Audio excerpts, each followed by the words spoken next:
Hi everyone, Julie here. You know, I've been thinking a little bit lately about what it is I talk to you about, what topics I tend to cover or focus on when I'm having conversations with people. And it occurred to me today that I don't always use the word freedom or the word liberty. I work for a civil liberties organization, and sometimes you might wonder, why is it we're talking about some particular issue? Is that really directly related to freedom?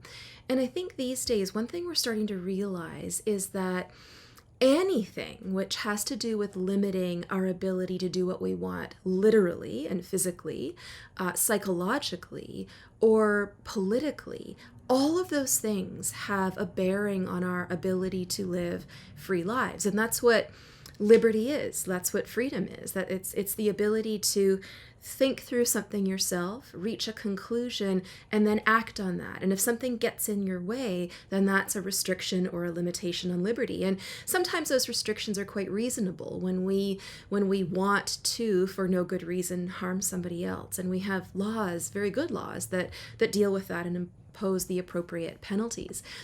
But I've been thinking a bit about what is it that brought so many people together over the last 2 years over this, we'll call it the COVID issue. Is it COVID itself? Is it that so many of us thought the same thing about the science when it comes to this particular virus?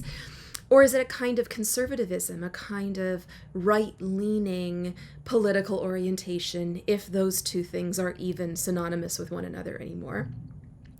Is it more fundamentally a love of freedom? Is it a concern for safety? Both of those?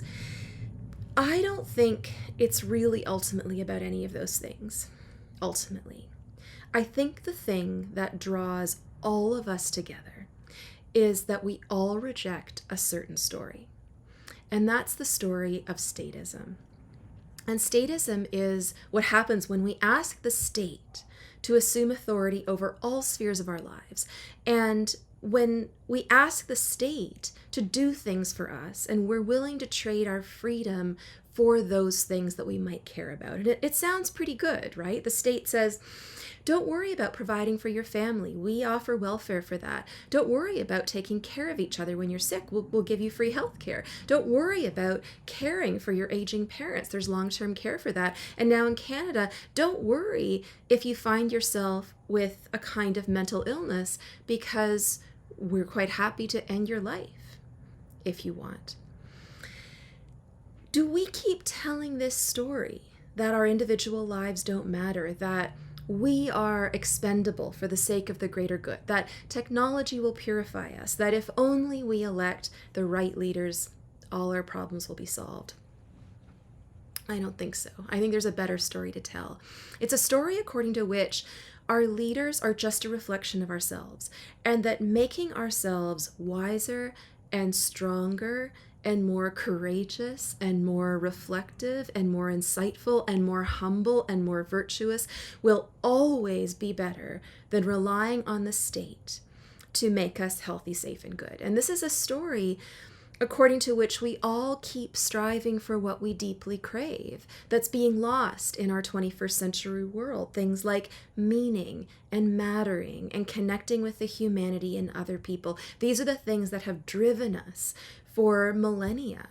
And they're being glossed over for the sake of a utopian ideal that we quite honestly can never achieve. And if we could, it wouldn't be that great to begin with. So I ask you, which of these two stories speaks to you? And which one are you going to pursue? Which one are you going to make your decisions with a view to? Which one are you going to model your life after? What do you think? Thanks for hanging out with me today. If you enjoyed watching this video, please consider making a tax-deductible donation to the democracyfund.ca/donate.